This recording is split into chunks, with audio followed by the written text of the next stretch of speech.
আছে, খেতে খামারে আছে, কলে কারখানায় আছে, বেকার যুবদের লড়াইতে আছে, শ্রমিকদের মধ্যে আছে।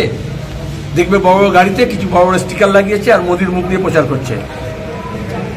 ইকোনমিক্স একটা কথা আছে, ল অফ ডিমিনিশিং রিটার্ন। যত বেশি ব্যবহার করবে আস্তে আস্তে সেটা ক্রমহ্রাসমান হবে। এখন মোদির ছবি দেখলে লোকের রাগ হচ্ছে, কারণ রুটি রুজির প্রশ্ন এবং মূল্যবৃদ্ধির প্রশ্ন সামনে চলে আসে। যেখানে দাঁড়িয়ে 26,000 চাকরি বাদ। ममता जी बोल रही है कि कम्युनिस्ट और कांग्रेस अभी एक इतिहास हो गया है।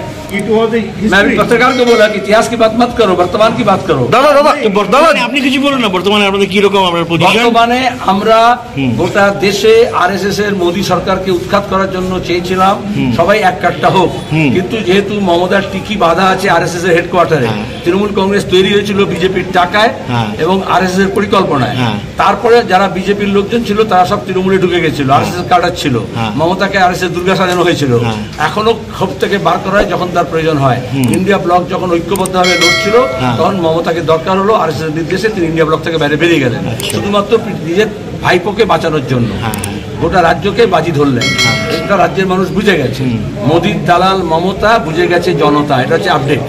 সেজন্য পশ্চিমবঙ্গে আমরা বিজেপির বিরুদ্ধে লড়াই সঙ্গে সঙ্গে তৃণমূলের বিরুদ্ধে লড়াই করছি। সুতরাং বিজেপি তৃণমূল বিরোধী শক্তিগুলোকে একটা করছি, বাম এবং কংগ্রেস এই জন্য একটা হয়েছে, আর সেজন্য মানুষ তাদের সঙ্গে চলে আসছে। पीएम ने बोला है कि इंडिया अलायंस के सामने पीएम का चेहरा कौन है, 5 साल में 5 पीएम देंगे। आपको क्या लगता है कि ये सही बात है? ये कोई मुर्गी अंडा देने का बात है? जब मुर्गी है तो फिर आप अंडे की बात क्यों कर रहे आपका हो? पीएम का चेहरा कौन है, कौन बनेगा पीएम आपके?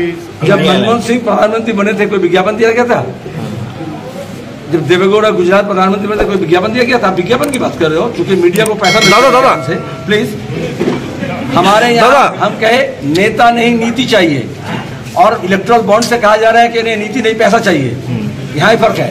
और नीति अगर चाहिए तो हक की बात करो, रोटी रोजी की बात करो। चेहरा लेके क्या होगा? एक चेहरे में कितने चेहरे लगा लेते हैं लोग। জি জি, दिल को देखो, चेहरे का ना देखो। দাদা যেখানে এসএসসি প্যানেল বাতিল হয়েছে সেখানে দাঁড়িয়ে ব্রাত্য বসু বলছে যে 26,000 চাকরি বাতিল হয়েছে, সেখান থেকে দাঁড়িয়ে তারা অযোগ্যদের চাকরি দেবে, কি বলছে? এই অযোগ্য শিক্ষামন্ত্রীকে জেলে পাঠাতে হবে, তারপরে কোনো কথা হবে। যদি এখনও আমাদের খবরের দর্পণ চ্যানেলটি সাবস্ক্রাইব না করে থাকেন তাহলে এখনই সাবস্ক্রাইব করুন, সঙ্গে বেল বাটনটি ক্লিক করুন আর পেয়ে যান সব খবরের দ্রুত ভিডিও আপডেট।